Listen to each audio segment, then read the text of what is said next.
தலைநில குறிஞ்சி தந்த தலைவன் தமிழ் இறைவன் நமது முப்பாட்டன் முருகப்பெருந்தகையின் புகழ் போற்றும் சிலை இதோ உங்கள் இல்லத்திற்கு தரமான கலைஞர்களால் உருவாக்கப்பட்டு தமிழரின் அடையாளமாக விளங்கும் ஒற்றுமை சின்னம்.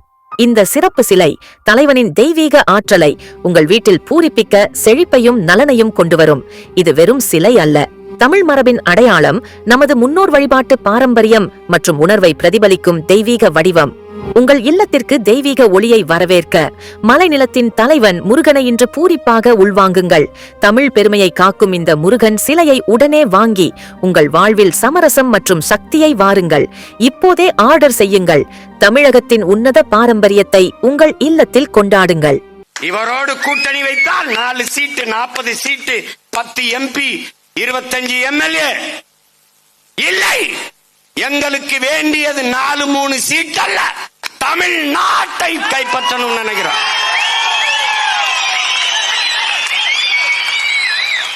கோட்டையிலே ஒரு நாள் இந்த கொடியை ஏத்த போற, நீ பார்க்கதான் போற. இமயத்தில் கொடியை நட்டான் இமயவரம்பன் நெடுஞ்சேரலாதன் என்றால் அந்த கொடி எந்த கொடி? இந்த கொடி. ஆரிய படை கடந்த பாண்டிய நெடுஞ்செழியன் கையிலே ஒரு கொடி இருந்தது. அந்த கொடி எந்த கொடி? இந்த கொடிதான். உலகின் பல்வேறு நிலப்பரப்புகளை வென்று, கடல் பல கடந்து, படை பல நடத்தி, பல்வேறு நிலப்பரப்புகளை வென்று உலகில் 3வது பெரிய வல்லரசை நிறுவினான் என் பாட்டன் அருண்மொழி சோழன். அரசனுக்கு அரசன், அவன் மகன் அரசேந்திரன். அவன் கையில் இருந்த கொடி இந்த கொடி. 3 கொடியும் சேர்ந்து அவன் பேரன் பிரபாகரன் மகன் சீமான் கையிலே தமிழ் தேசிய கொடி, தமிழர் நாட்டு கொடி, தமிழர் பண்பாட்டு கொடி, அவன் பரம்பரை கொடி. என்னரும் தம்பி தங்கைகளே, திமிரோடு அதை தூக்கி பிடி. எவன் குறுக்க வந்தாலும் ஓங்கி அடி.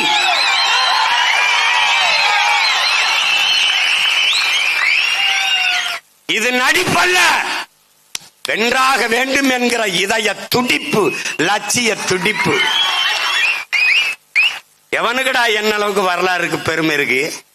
எவன் மொழிகளா என்ன அளவுக்கு செழுமையும் இலக்கிய வளமையும் இருக்கு? யாரடா வருவா? கம்பங்க அவனெல்லாம் விடுறா. சின்ன பையன் என்னை மோதி ஜெயிடா பாப்போம். நான் தமிழ் படிச்சவன்ல, தமிழ் ஒரு பாடம். நான் படிச்சது பொருளாதாரம். வா வாதிடு, போடா போடாங்கிட்டு. எங்களை போல உலகில் மாண்பு கொண்ட ஒரு இனத்தின் மக்கள் எவனுமே கிடையாது. அவரு நகைச்சுவை சொல்றான்.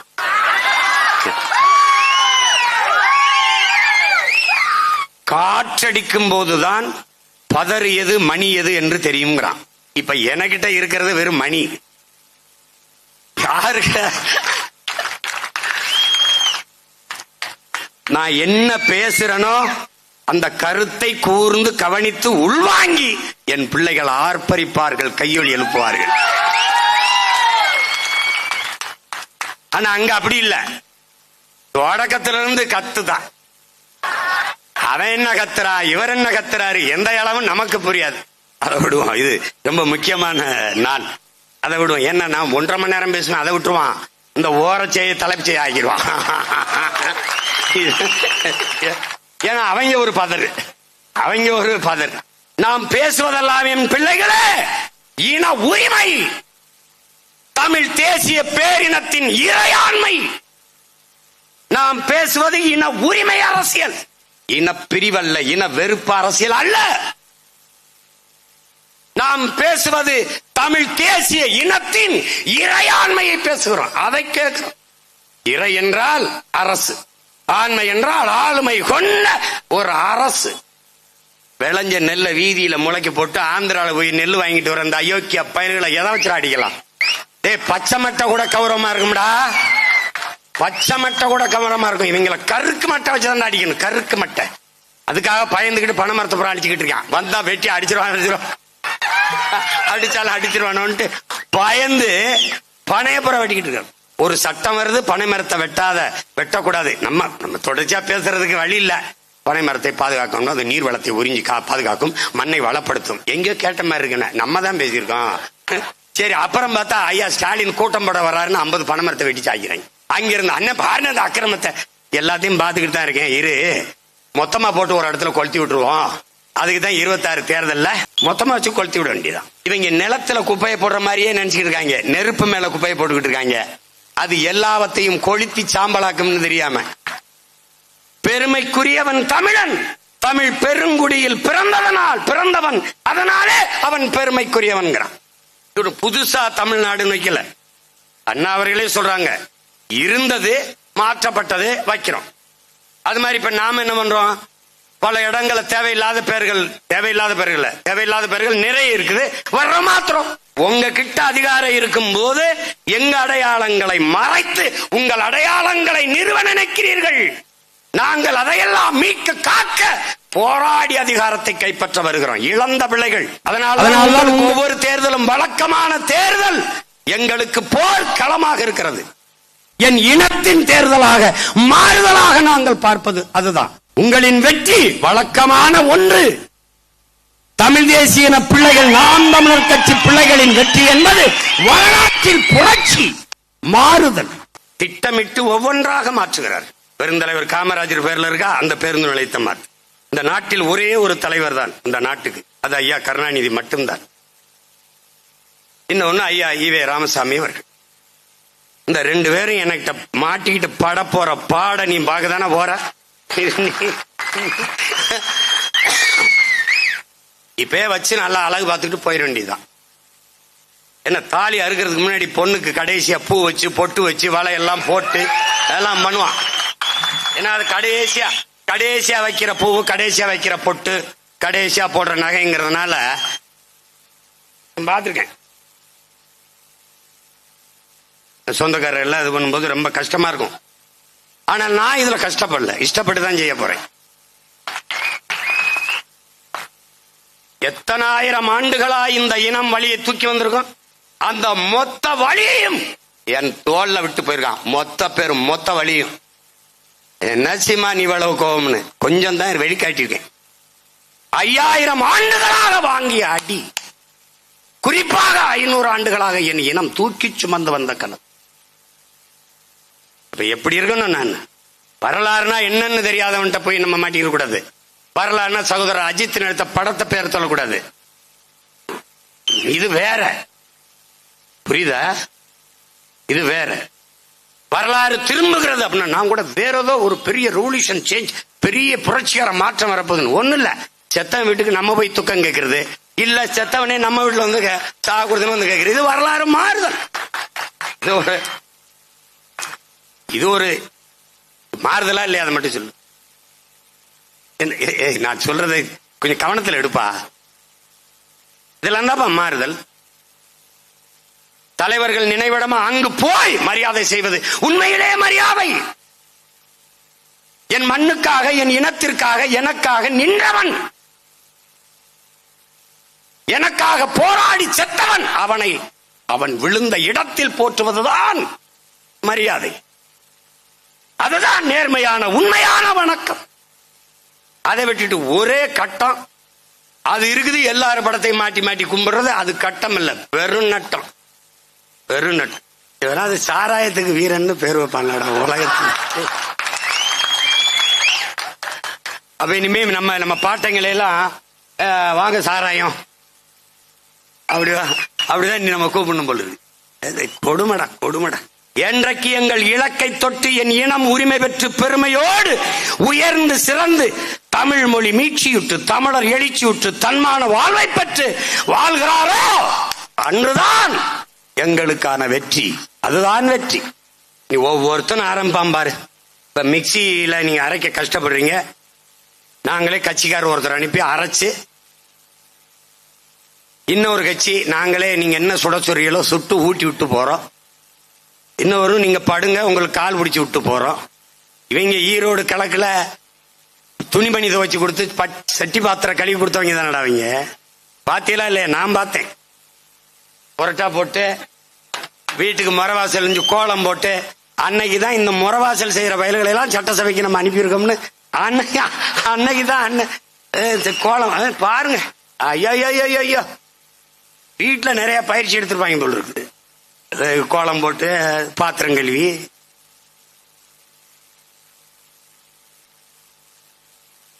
இன்னைக்கு என்னென்ன நடக்குது இவங்கள பாரு. இவங்க எப்படிப்பட்ட ஆட்சியாளர்கள் பாரு. தமிழ்நாட்டுக்கென்று ஒரு கொடி, அந்த கொடியை ஏற்ற அனுமதி இல்லை, ஏற்றுவதற்கு இடையூறு, ஏற்றக்கூடாது. ஏன் ஏற்றக்கூடாது காரணம் சொல்லு. திருட்டு திமுக கட்சி கொடியே ஏறும்போது என் இனத்தின் நாட்டின் கொடியே ஏறக்கூடாதா சொல்லு. அது ஒரு அக்கிரமம், அது ஒரு அக்கிரமம், இங்கிட்டு ஒரு அக்கிரமம். இந்த ஒரு திராவிடத்தை தீ வச்சு கொளுத்தோம்னு எங்காலு தமிழன் ஒருத்தன் வந்துட்டான் அப்படின்னா ஐயா எடப்பாடி அதை விட பெரிய ஞானியா இருக்காருல்ல. அவர் என்ன பேசுறார்? உண்மையான திராவிடத்தின் வாரிசு நாங்க தான்.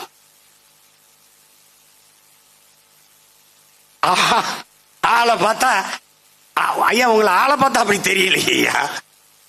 அதுல அவர் அறிக்கையில சொல்லிருக்காரு, சமூக நீதி, சமத்துவம், சகோதரத்துவம், சுயமரியாதை. இந்த வார்த்தையை நல்லா கொஞ்சிக்கணும்டா.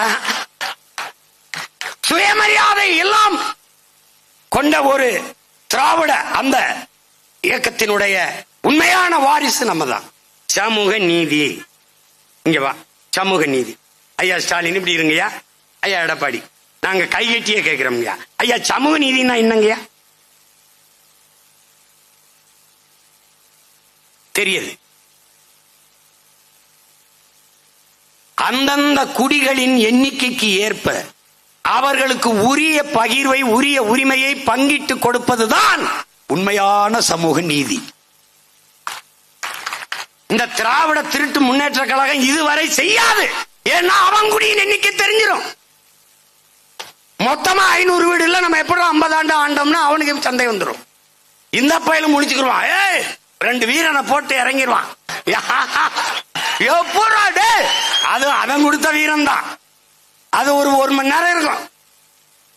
அவ்வளவு அந்த வீரன் அது ஒரு கணக்கு தெரிஞ்சிடும். எங்க ஐயா எடப்பாடி எடுக்கல.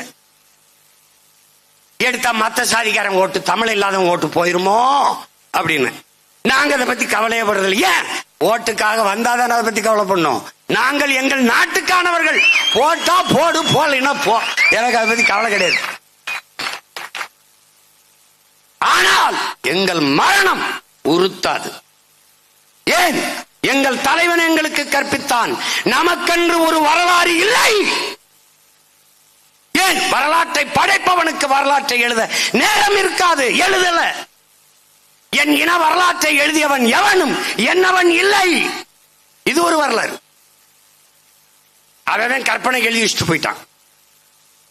ஆனால் அவர் சொன்னது, நமக்கென்று வரலாறு கிடையாது என் தம்பி, ஆனால் ஒரு இனம் தன் விடுதலைக்கு போராடி செத்தது என்ற வரலாறாவது நமக்கு வரட்டும்.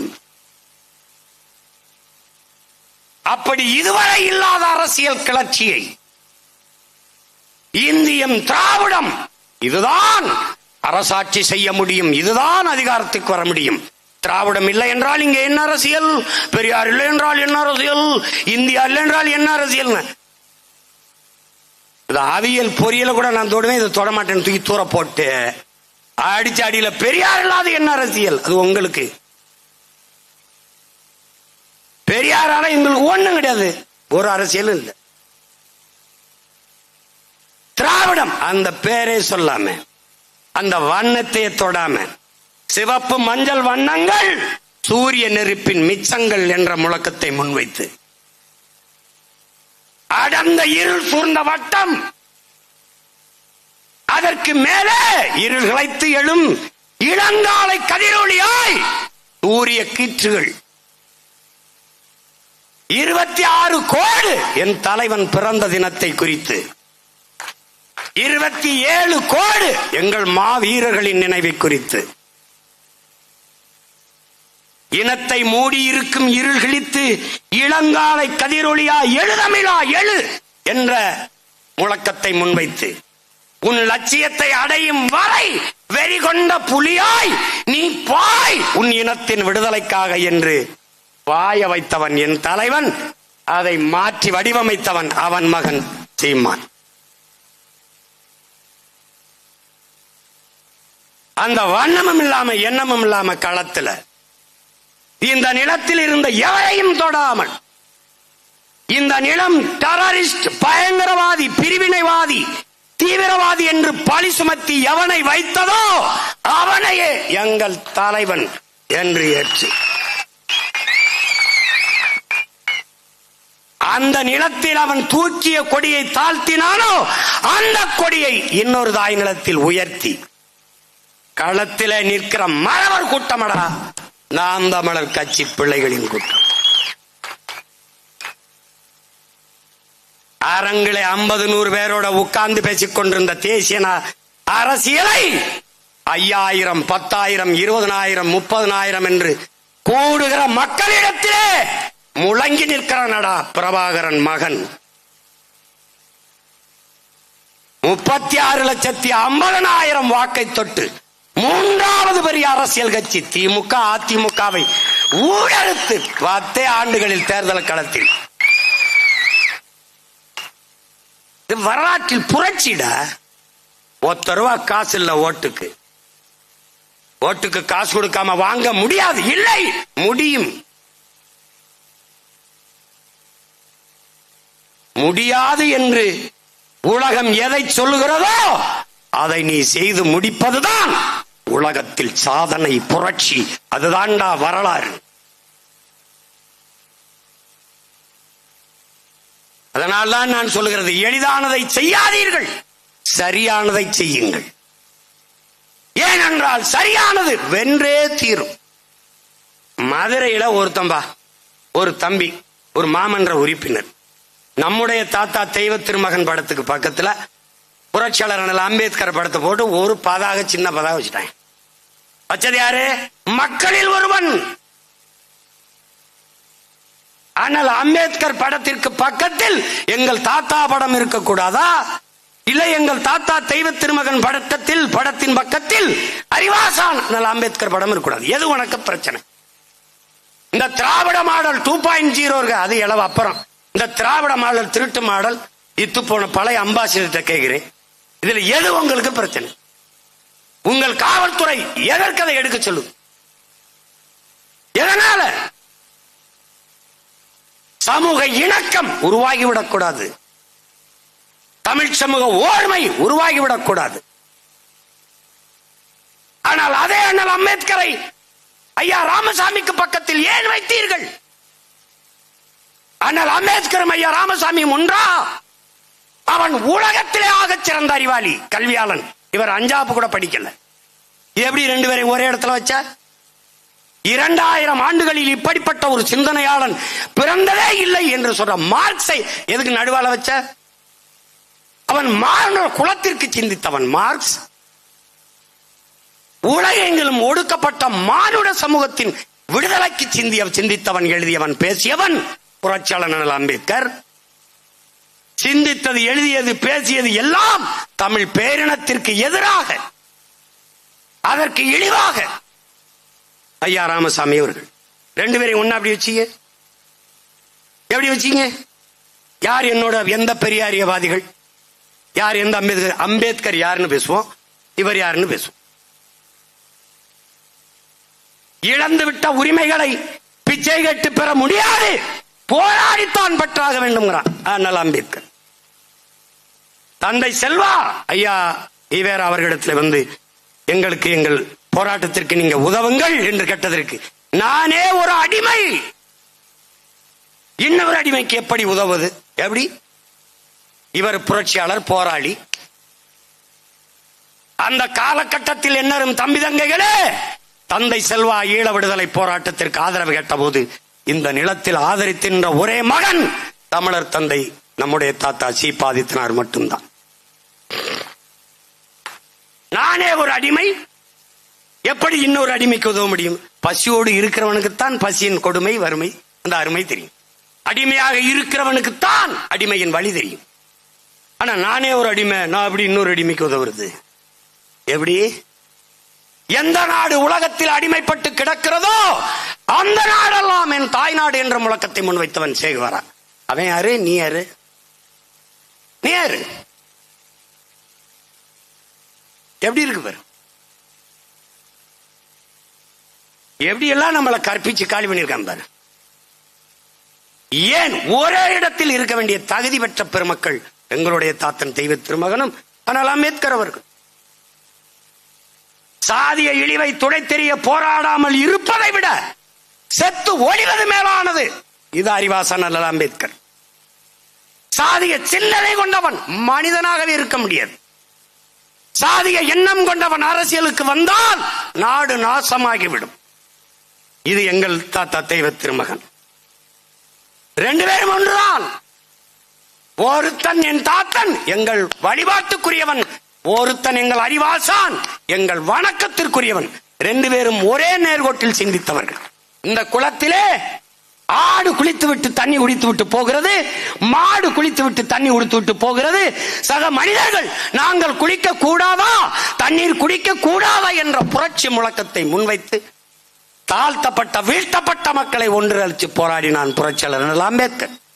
அவன் தாழ்த்தப்பட்ட குலத்திலே வீழ்த்தப்பட்ட சமூகத்திலே பிறந்து விட்டான். அந்த வழியை உணர்ந்து கிளர்ந்தான். ஆனால் இந்த நிலத்திலே எங்கள் தாத்தன் அப்படி இல்லை.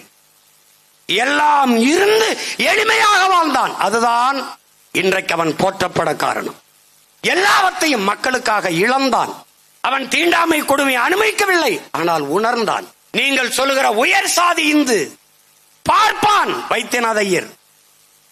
மீனாட்சி அம்மன் கோயிலுக்குள்ளே தாழ்த்தப்பட்ட மக்கள், பிற்படுத்தப்பட்ட மக்கள் நுழையக்கூடாது, உள்வரக்கூடாது என்ற அடக்குமுறை தீண்டாமை கொடுமை.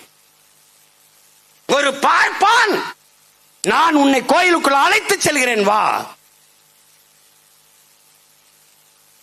அந்த நேரம் எதிர்ப்பு கிளம்பியது. ஒரே ஒரு குரல் என் அன்பு சொந்தங்களே, என் அருமை தம்பி தங்கைகளை, தமிழகத்தில் ஒரே ஒரு குரல், ஐயரே நீங்கள் கோயிலுக்குள் அழைத்து செல்லுங்கள், தடுக்க யார் வருகிறார், எதிர்த்து யார் வருகிறார் என்று நான் பார்க்கிறேன், நானும் உங்களோடு வருகிறேன் என்று சொல்லி துண்டறிக்கை அடித்து மதுரை தெருக்களில் வீதி வீதியாக தன் சக தோழர்களோடு யாராவது வைத்தியநாதரை கோயில் நுழைய போராட்டத்தை எதிர்க்க கூடாது, எதிர்ப்பீர்களே ஆனால் மோசமான விளைவை சந்திக்க நேரிடும் எச்சரித்தவன் நம்முடைய தாத்தன் தெய்வ திருமகன் பசும்பொன் முத்துராமலிங்க தேவர். அந்த நிலத்திலே ஆனால் அம்பேத்கர், இந்த நிலத்திலே நம்முடைய தாத்தன். 2 பேரும் சமதளத்தில் ஒரே நோக்கத்தில். அவன் தீண்டாமை கொடுமையை அனுபவித்துக் கொண்டிருந்தான். இதை அந்த வழியை இவன் உணர்ந்து கொண்டிருந்தான். புரிகிறது என்று நினைக்கிறேன். உனக்கு என்ன பிரச்சனை, என்ன பிரச்சனை? நாங்கெல்லாம் ஒன்னாயிருவோம், அதான் உனக்கு பிரச்சனை. நாங்கெல்லாம் ஒன்னாயிரும், எங்க வாழ்க்கை பொண்ணாயிரும், உன் வாழ்க்கை மண்ணாயிரும், அதான் பிரச்சனை. அதான பிரச்சனை. மாறும்டா மாறும்டா. நான் ஆட்சிக்கு வரும்போது என் தாத்தன் திருவிழா எவன் கோயில்ல போக கூடாது, எவன் மாலை போடக்கூடாது தடை இருக்கும், நானே கூட்டிட்டு போய் நின்று மாலை போடுவேன். எவன் தடுக்கிறான்னு பாப்போம்.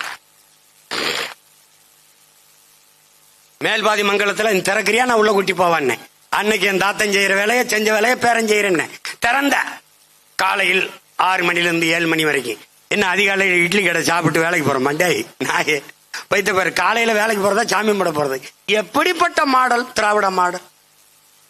திராவிட மாடல். மொழி காக்க, மண் காக்க, மானம் காக்க இவங்க வராங்க கிளம்பிப்ப. இத்தனை காலம் என்ன பண்ணீங்க? மொழி காக்க. எது? திராவிட மாடல். திராவிடம் சமஸ்கிருதம், மாடல் ஆங்கிலம், மொழி காக்குறாங்க.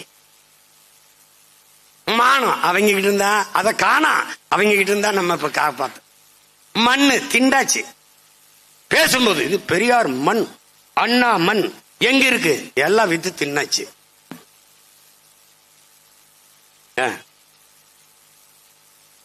எப்படி இருக்கு? முடிச்சிட்டான். இப்ப என்ன? திடீர்னு எஸ்ஐஆர் ஏதோ ஒண்ணு, சார் ஏதோ எஸ்ஐஆர் ஏதோ சார் ஏதோ போட்டு வராங்கடா.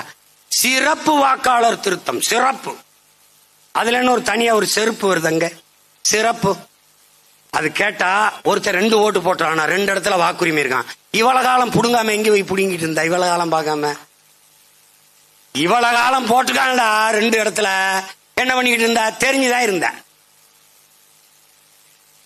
செத்தன பேரெல்லாம் ஓட்டுரிமை இருக்கு, அதை வந்து கள்ள ஓட்டா போட்டிருக்கான். எப்படி தெரியும்?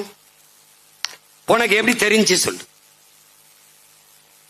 எப்ப தெரிஞ்சு? இப்பதான். இதுவரை என்ன பண்ணியிருந்த? புல்லு பிடிங்கிட்டு இருந்தியா? இல்ல என்ன பண்ணிட்டு இருந்த? இல்ல என்ன பண்ணிருந்த? மாட்டுக்கு உண்ணி பிடிங்கிட்டு இருந்தியா? என்ன பண்ணிட்டு இருந்த? என்ன பண்ணிட்டு இருந்த? என்ன பண்ணிட்டு இருந்த? இவங்கெல்லாம் மாதிரி ஒரு கேவலப்பட்டவன் பத்தியாட நீ. திடீர்னு 50 வருஷம் குடியிருந்தவன ஆக்கிரமி, நாளைக்கு இது கூட ஆக்கிரமிப்புன்னு சொல்லி இடிச்சாலும் இடிப்பான். நீங்க எல்லாம் கொஞ்சம் எச்சரிக்கையா இருங்க. ஏன்னா இவங்க ஆக்கிரமிப்பிலே பிறந்தவங்க. திடீர்னு ஆக்கிரமிப்பு ஆக்கிரமிப்பு, இது ஆக்கிரமிப்பு, ஆக்கிரமிச்சுட்டான்னு. ஆக்கிரமிக்கும் போது என்ன பண்ணிட்டு, ஆக்கிரமிக்கும் போது என்ன செய்து கொண்டிருந்தீர்கள்? இத ஒரு நீதிமன்றமாவது கேள்வி எழுப்பியிருக்கா? அரை நூற்றாண்டாக வாழ்ந்திருக்கா, அவனுக்கு வாக்குரிமை கொடுத்திருக்கா, குடும்ப அட்டை கொடுத்திருக்கா, மின் இணைப்பு கொடுத்திருக்கா, எரிவாயு இணைப்பு கொடுத்திருக்கா, வரி வாங்கியிருக்கா, இவனும் செஞ்சிருக்கா. இப்பதான் ஆக்கிரமிப்பு உனக்கு தெரியுதா என்ற கேள்வியை இதுவரை நாட்டின் உயர்ந்த நீதி ஒரு தடவோட கேட்க. ஆனால் இந்த அரசுகள் செய்தது, இயற்கையின் அரும்பெரும் கொடையான பள்ளிக்கரணை ஏரியை குப்பையை கொட்டி மூடினார்கள் திமுக. அரசு கட்டிடங்கள், நீதிமன்றங்கள் எல்லாம் ஏரியில் கட்டப்பட்டதுதான். இன்னைக்கு அறந்தாங்கில, அம்மாப்பேட்டையில இஸ்லாமிய மக்கள் 500-600 குடும்பங்கள் 50 ஆண்டுகளுக்கு மேல வாழ்ந்த மக்களை பள்ளிவாசலிருந்து வீட்டிலிருந்து இடிச்சு தரமட்டமாக்குது இஸ்லாமிய மக்களின் பாதுகாப்பான அரசு திமுக. இங்கல மாறி அயோக்கிய பேருங்க. ஐயா எடப்பாடி சொல்றாரு சுயமரியாதைங்கிறாரா. சுயமரியாதை என்ற சொல்லை உச்சரிக்க திமுகவில், அதிமுகவில் இருக்கிற ஒரு தலைவர்களுக்கு, ஒரு உறுப்பினருக்கு தகுதி இருக்க. தன் மதிப்பு, தன்மானம், தன் மரியாதை இருக்கா? தன்மானத்திற்காக உயிரை விட்ட இனத்தின் மக்களில் பிறந்தவர்கள் நீங்கள். தம்பி உதயநிதி ஸ்டாலின் காலில் அவங்க அப்பா வயதை ஒத்தவர் விழுகிறார். இதான்டா சுயமரியாதை. இதுதான் சுயமரியாதை. திராவிடம் என்றால் என்ன? ஆரியத்திற்கு எதிரான கோட்பாடு. ஆனால் 30 ஆண்டுகளாக இந்த நிலத்தில் திராவிட தலைமையை ஆரியம் ஏற்றது அம்மையார் ஜெயலலிதா. எந்த ஆரிய கோட்பாட்டை, பிராமணியத்தை எதிர்த்து வந்தார்களோ, வந்தது என்று சொன்னார்களோ, தமிழர் என்று இருந்தால் பிராமணன் பார்ப்பன், நானும் தமிழர் என்று உள்ள வந்து விடுவானே என்று இந்த பழைய பாட்டை இன்று வரை வீரமணி வரைக்கும் பாடிக்கொண்டிருக்கிறார். ஆனால் திராவிடம் என்று இருந்த போது ஆரிய பெண்மகள் அம்மையார் ஜெயலலிதா எப்படி தலைமை ஏற்றார்? அப்ப திராவிடம் என்னானது? என்னானது? எங்கே இருக்கிறது திராவிடம்? எங்கே இருக்கிறது? அதிமுகவில் இருக்கிற ஒரு தலைவர் மக்கள், என்னை மன்னிக்கணும், என்னுடைய அன்பு பெரிய உறவினர்கள், ஒருவராவது அந்த அம்மாவுக்கு முன்னாடி நிமிர்ந்து நின்று பேசினேன் நான் என்று யாராவது சொல்ல முடியுமா? குனிந்து நின்று பேச முடியாது என்ற ஒற்றை காரணத்திற்காக மானத்தோடு வெளியேறியவன் என் மாமன் திருநாவுக்கரசு என்ற பெருமகன். மற்ற எல்லாரும் ஏன்னா எங்க மாமா காளிமுத்து இப்படி குனிஞ்சு பேசியிருக்க மாட்டாங்க. ஏன்னா ஒரு பெருந்தலைவர், பேரறிஞர். மற்ற எல்லாரும் இங்க வருங்க. அந்த அம்மாவை விழுந்து கும்பிட்டா கூட சரி பரவாயில்ல, ஒரு தாய் குழுந்து கும்பிடுறாங்கன்னு ஒரு பெண்ணை வணங்குறாங்க. காரு டயரை விழுந்து கும்பிட்டது என்ன சுயமரியாதை? என்ன சுயமரியாதை? கார் அங்க வரும்போது இப்படி நின்னது என்ன சுயமரியாதை? என்ன சுயமரியாதை?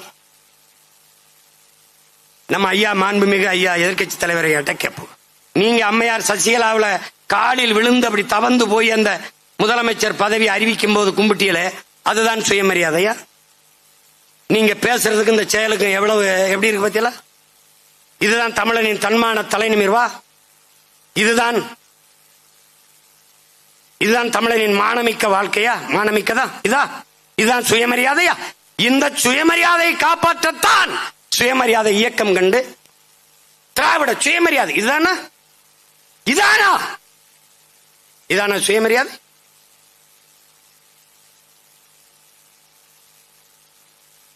தலையே போவதானாலும் தலை குனிய மாட்டேன் என்பதுதான் தன்மான தலை நிமிர்வு, சுயமரியாதை, தன்மதிப்பு. அப்படி செத்தவன் இருக்கிறான்.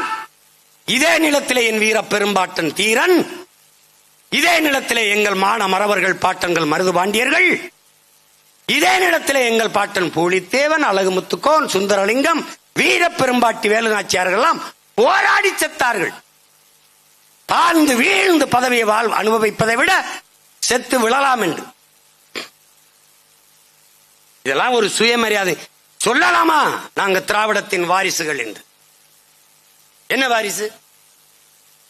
ஆரியத்திடம் மண்டியிடவில்லை. திராவிடம் தாண்டி போக சிரமமாக இருக்கும் என்று, கடினமாக இருக்கும் என்று குப்பள விழுந்து கும்பிட்டது. தாண்டி போ, குனிஞ்சு நின்னா தாண்டி போக கஷ்டமா இருக்கும்ல. மண்டிட்டா குப்பரை விழுந்துட்டோம்னா ஏறி மிதிச்சு போயிடலாம். நீ போட்டு பாரு. அந்த அம்மா இங்க யாரோட பேசிட்டு இருக்கிறாங்க, ஜெயலலிதா. இவர் விழுந்தவர் எந்திரிக்கவே இல்லை, அந்த அம்மா எந்திரின்னு சொல்லவே இல்லை. காட்சி இருக்கு. இதெல்லாம் இதுல வருது, சுயமரியாதையில வருது. ஒரு தலைமுறை வரலாற்று தெளிவோடு அரசியல் புரிதலோடு கிளர்ந்தெழுது என்பது தெரியாமல் எதையாவது பேசுகிறது. திராவிடம், தன்மானம், சுயமரியாதை, சமூக நீதி. எங்க இருக்கு சமகால நீதி? எங்க இருக்கு? எங்க ஐயா கேட்கிறார், எங்க ஐயா மருத்துவர், 20 விழுக்காடு இடஒதுக்கீடு தா என்று. வன்னியர் தான் பெருத்த தமிழ் சமூகம், எனக்கு தா என்று கேட்கிறார். அவரே சொல்லுகிறார், குடிவாரி கணக்கெடுத்து, சாதி வாரி கணக்கெடுத்து கொடுன்னு கேட்கிறார். அடுத்தது, நீங்க எதுக்கு 10.5 கொடுத்தீங்க? யாரை கேட்டு கொடுத்தீங்க? ஐயா 15 வந்துருச்சு, யாருக்கு இழப்பு? இல்ல 8 தான் வருது, யாருக்கு இழப்பு? நீங்கள் சாதி வாரி எண்ணுங்கள். வன்னியர் 2 கோடியா, 20 விழுக்காடா, 10 15? ஏற்போர் அதிகமா எதிர்ப்போர் அதிகமா பாப்போம். 10.5 நீங்க செயல்படுத்த முடிஞ்சதா? சட்ட வடிவத்தை பெற்றதா? 10.5 கொடுத்துட்டீங்களா படையாட்சிக்கு? வெறும் வார்த்தை, அவ்வளவுதான். திராவிட கட்சிகள் செய்யாது. யார் செய்வா? தமிழ் தேசிய அரசியல் எழுச்சி கொண்டு வருகிற பிரபாகரன் பிள்ளைகள் செய்வார்கள். திமுக செய்யாது. என்ன சொல்லும்? என்ன சொல்லும்? இந்த அது மத்திய அரசு எடுக்கணும். அப்ப கர்நாடகால 10 நாள் பள்ளிக்கூடத்துக்கு விடுமுறை விட்டு சீதாராமன் எடுக்கிறாரு, அது என்ன அரசு? நீங்க கூட்டி வந்தீங்க கல்வி மாநாட்டுக்கு ஒருத்தரை, அந்த தெலுங்கானா முதல்வர் அவர் எடுத்தாரு, அவர் எந்த அரசு? பீகார் முதலமைச்சர் நிதிஷ்குமார் எடுத்தார், அவர் எந்த அரசு? ஏன்னா நீங்கள் எடுக்க மாட்டீர்கள். எடுத்தால் இங்கே பெரும் பதவிகளை அனுபவித்துக் கொண்டிருக்க குடிகளின் எண்ணிக்கை எவ்வளவு என்று தெரிந்துவிடும். தமிழ் மக்களை எத்தனை ஆண்டுகள் ஏமாற்றி இருந்தோம் என்பது தெரிந்துவிடும்.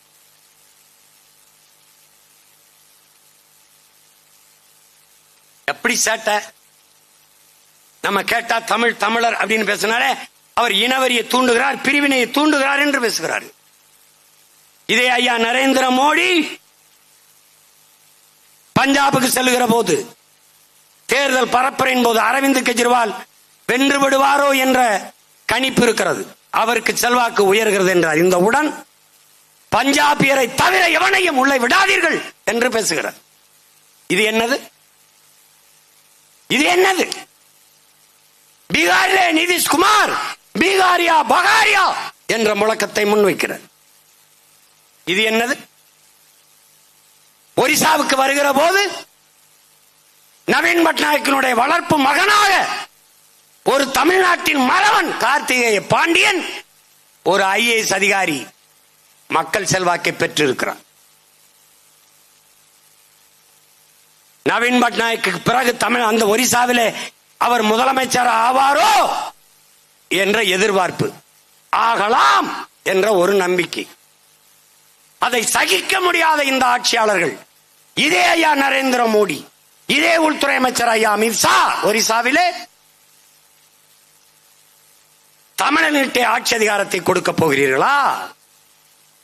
இவர்கள்தான் ஒருமைப்பாடு, இவர்கள்தான் தேசப்பற்று, இவர்கள்தான் இறையாண்மை எல்லாம் பேசியவர்கள் இவர்கள்தான்.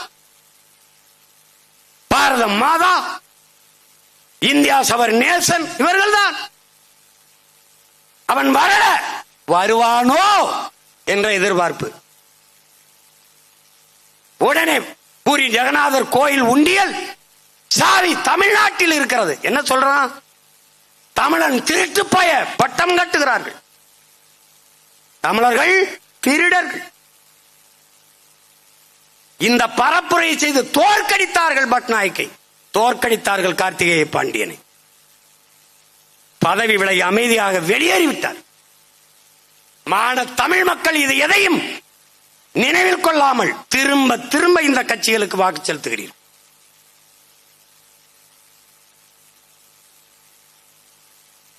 ஆந்திர காட்டுக்குள் சந்திரபாபு நாயுடு அவர்கள் 20 பேரை மரக்கட்டையை செம்மரக்கட்டை வெட்ட வந்தோம் என்று சுட்டு போட்டார். இவர்தானே பிரதமர்? ஒரு வாழ்த்து செய்தி, ஒரு சுட்டு செய்தி போட்டாரா? தூத்துக்குடி துப்பாக்கி சூடு 15 பேர் மரணம், ஒரு சின்ன செய்தி, ஒரு வருத்தம் செய்தார்களா? இப்போது பீகார் தேர்தலில் போய் தமிழ்நாட்டில் திமுக இருக்கிறவன் தான் இங்கே வாழ்றானா? தமிழ்நாட்டில் பீகாரியர்கள் துன்புறுத்தப்படுகிறார்கள் என்று பேசு. நீங்கள் உண்மையிலே சரியான வீர மகனாக இருந்தால், உண்மையிலே பெருந்தலைவராக இருந்தால், இந்த நிலத்தில் இருந்து தமிழ்நாட்டில் நின்று தமிழ்நாட்டில் பீகாரிகள் துன்புறுத்தப்படுகிறார்கள் என்று நீங்கள் பேச முடியுமா? அந்த நேர்மை, அந்த துணிவு உங்களுக்கு உண்டா? இருக்கா? பஞ்சாப் தேர்தலில் அங்க பேசுவது, ஒரிசா தேர்தலுக்கு அங்க பேசுவது, பீகார்ல போய் தமிழரை இழிவுபடுத்தது. தமிழன் மாண்பு என்ன? தமிழன் மாண்பு என்ன? பயிருக்கும் உயிருக்கென்று வாடியது, காக்கை குருவி எங்கள் சாதி என்று நேசித்தது. எவ்வளவு பெரிய இழிவு! இங்கே துன்புறுத்துகிறார் என்று பேசுகிறார் மகாத்மா ஐயா நரேந்திர மோடி. மகாத்மா ஒரு சிறு உயிருக்கும் தீங்கு நினைக்காதவர். தன்னுடைய ஆட்சியிலே இதே ஐயா அமித்ஷா அவர்கள் அவங்க உள்ளாட்சியில இருக்கும்போது குஜராத்தை ஆளுகும் எத்தனாயிரக்கணக்கான இஸ்லாமிய மக்களை கலவரத்தில் கொன்று குவித்தார்கள். மறந்து கடந்து போக போகிறீர்களா? இவர்கள் பீகாரியரை துன்புறுத்துகிறோம் என்கிறார்கள். அவன்தான் காவல்துறை வரைக்கும் விரட்டி அடிக்கிறான். பள்ளிக்கூடத்துக்கு போற எங்க பிள்ளைகளை காட்டுக்குள் தூக்கி கொண்டு போறான். மாட்டு வாளை, பசுமாட்டு வாளை வெட்டி விட்டு புணர்ந்து கொள்ளுகிறார். அதிகப்படியாக போதைகளை கொண்டாந்து இறக்கி போதை மாநிலமாக மாற்றுகிறார். எவ்வளவு பெரிய கொடுமை நடந்துருச்சு பாரு. பேசுறாரு அவரு, பீகாரியனை துன்புறுத்துவது தமிழ்நாட்டு மக்கள், தமிழ்நாட்டு திமுக ஆட்சின்னு பேசுறவர். என்ன திமுக தானே இங்க எல்லாம் இருக்கு? எப்படி இருக்கு? அப்ப வாக்குக்காக எதையும் செய்வார்கள் இவர்கள். பீகாரியன் வாக்குக்காக தமிழ்நாட்டில் உங்களை துன்புறுத்துறாங்க. இங்க வந்து நீங்க அதே வச்சு பேசணும். இப்ப 21 தேர்தல், 26 தேர்தலுக்கு வருவீங்கல்ல, வந்து பேசணும். துன்புறுத்துவதை பற்றி நீங்கள் பேசலாமா? மணிப்பூரில் நடந்த கலவரம், எத்தனாயிரக்கணக்கான மக்கள், 2 பெண்கள் சாலையிலே நிர்வாணப்படுத்தி பல ஆண்களுக்கு இடையில் நடக்க செய்து வன்முறை செய்து தீ வச்சு உயிரோடு கொளுத்தினார்கள். இதை சகித்து பொறுத்த நீங்கள் பீகாரிகள் தாக்கப்படுகிறார்கள், சித்திரவதை செய்யப்படுகிறார்கள் என்று அங்குமே பேசிக் கொண்டிருக்கு. எப்படி இருக்கு? மணிப்பூர் கலவரத்தில், குஜராத் கலவரத்தில் அவங்க என்ன பண்ணாங்க? காவிரியில் தண்ணி கேட்கும் போது நம்மளை அடித்து சாலை வழியே, வீதி வழியே நடக்க விட்டு, நம் தந்தை வயதை ஒத்தவரை அரை நிர்வாணமாக்கி, ஒரு இஸ்லாமிய குடும்பம் வருது, அவன் கதவை தட்டி போய் பேசுகிறான், தமிழில் பேசிவிட்டார்கள் என்பதாக தாக்குகிறான். எவ்வளவு கொடுமை நடந்தது! கால்நடையாகவே நடந்து வந்தோம். எத்தனை பேருந்துகளை தீ வைத்து கொளுத்தினார்கள். நம்ம தம்பி கடல் தீபன் இறந்து விட்டான், அவன் கர்நாடகாவுக்கு போற ஒரு பேருந்தை 1/2 மணி நேரம் மறித்தான் என்பதற்கு குண்டர் சட்டம் போட்டது இந்த ஆட்சியாளர்கள். அவன் ஒண்ணுமே செய்யல, காவல்துறையின் உதவியோடு கலவரம் செய்தார். அந்த கலவரத்தை கண்டித்து நாட்டின் பிரதமர் என்கிற முறையில் ஐயா மோடி பேசியது உண்டா?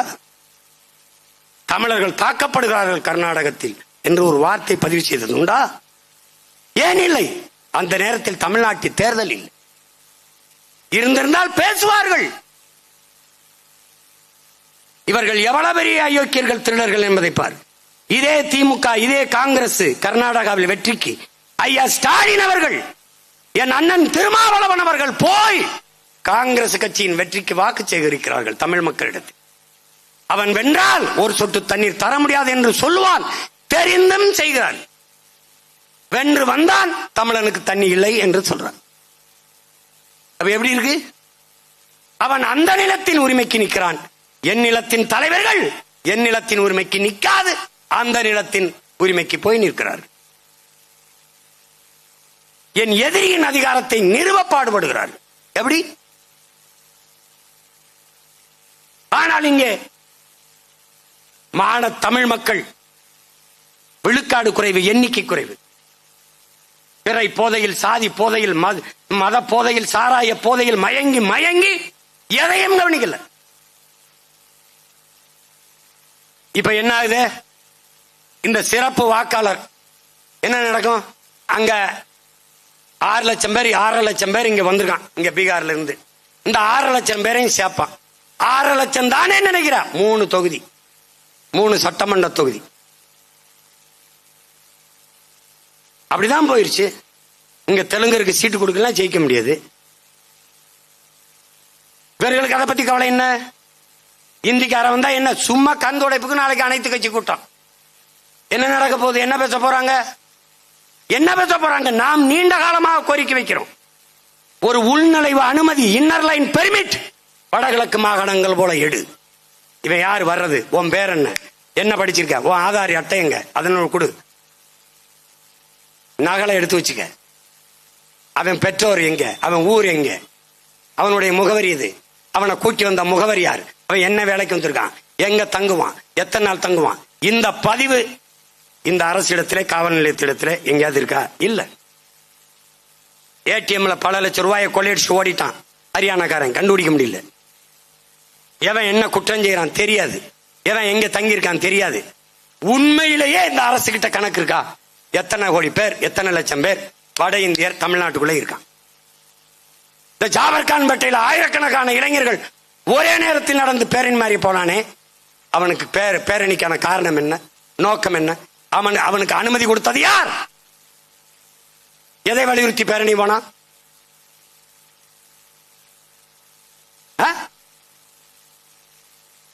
இந்த சிறப்பு வாக்கெடுப்புக்கு எதிராக அனைத்து கட்சி கூட்டம் நீங்க, உங்க ஆளு அறநிலைத்துறை அமைச்சர் அந்த ஜாபர்கான் பேட்டை அந்த துறைமுகம் தொகுதியில் இருக்க இந்திக்காரன்ட்ட போய் தீபாவளிக்கு இனிப்பு கொடுத்து பண்டிகை மேகே தீபாவளி ஹே இந்த நமக்கு ஓட்டு கர்த்தாக மேகன்னு பேசிக்கிறீங்களே. உங்களை நம்பி நாங்க சவுகார்பேட்டையில் இந்தியில் பேசி வாக்கு கேட்டீர்களா இல்லையா? இந்தியில் சுவரொட்டி ஒட்டி வாக்கு கேட்டீர்களா இல்லையா? அப்புறம் எத்தனை காலத்திற்கு இந்த ஏமாற்று நாடகத்தை நடத்துவீர்கள்? உங்களால் தடுக்க முடியாதா? என்ன சிறப்பு வேண்டி கிடக்கு? செத்தவன் ஓட்டு இன்னும் இருக்கு. எத்தனை வருஷமா வச்சிருக்க எனக்கே தெரியும். பல பேர் வாக்கு இருக்கு, அதை நீ கள்ளத்தனமா பதிவு பண்ற. நேர்மையான வந்தா எடுத்து விட்டுட்டு விடணும்ல. இதுக்கு என்ன சிறப்பு ஒரு கண்காணிப்பு, சிறப்பு ஒரு வாக்குப்பதிவு?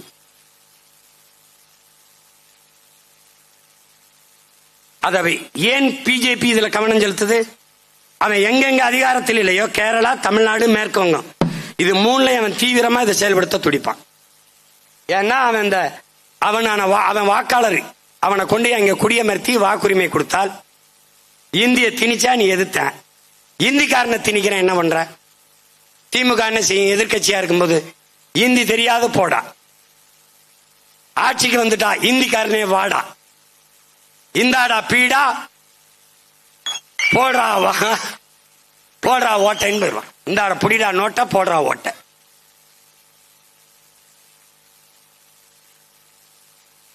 இவங்க எதையும் செய்ய மாட்டாங்க. நீ எழுதி வச்சுக்க, என் தலைவர் மேல ஆணையா சொல்றேன், என் தமிழ் மேல ஆணையா சொல்றேன், இத்தனை என் முன்னோர்கள் மேல ஆணையா சொல்றேன், என்னை வெள்ள வச்சு அந்த இடத்துல உட்கார வச்சிரு, அவனே எல்லாத்தையும் காலி பண்ணிட்டு போறானா இல்லையான்னு மட்டும் பாரு.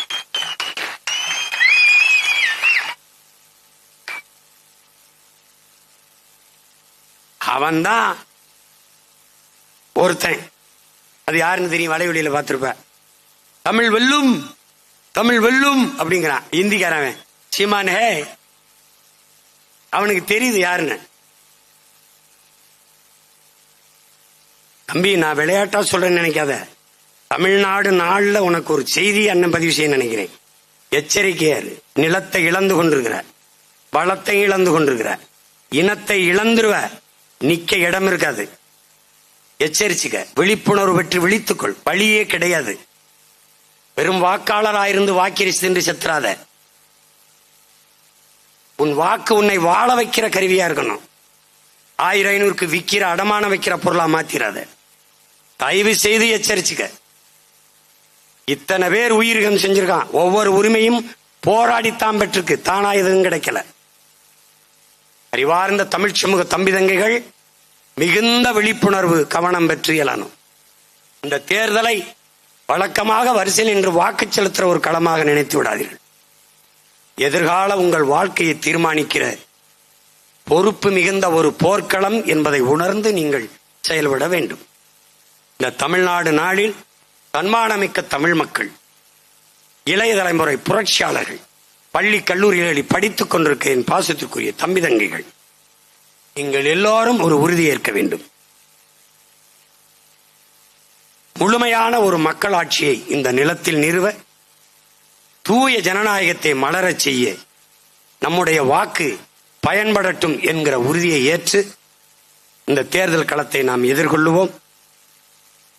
தமிழ்நாடு நாளுக்காக தமிழ்நாடு என்று பெயர் சூட்டச் சொல்லி உயிர் நீத்த நம்முடைய தாத்தன் சங்கரலிங்கனாருக்கு, எல்லைக்காப்பு போராளிகளுக்கு நம்முடைய புகழ் வணக்கத்தை செலுத்துவோம். புரட்சி எப்போதும் வெல்லும். நமது வெற்றி நாளை அதை சொல்லும். நம் இலக்கு ஒன்றுதான், இனத்தின் விடுதலை. இனம் வென்றாவோம், இலக்கை ஒன்றாவோம். தமிழ்தாய் வாழ்க, தலைவர் பிரபாகரன் வாழ்க. நாம் தமிழர்.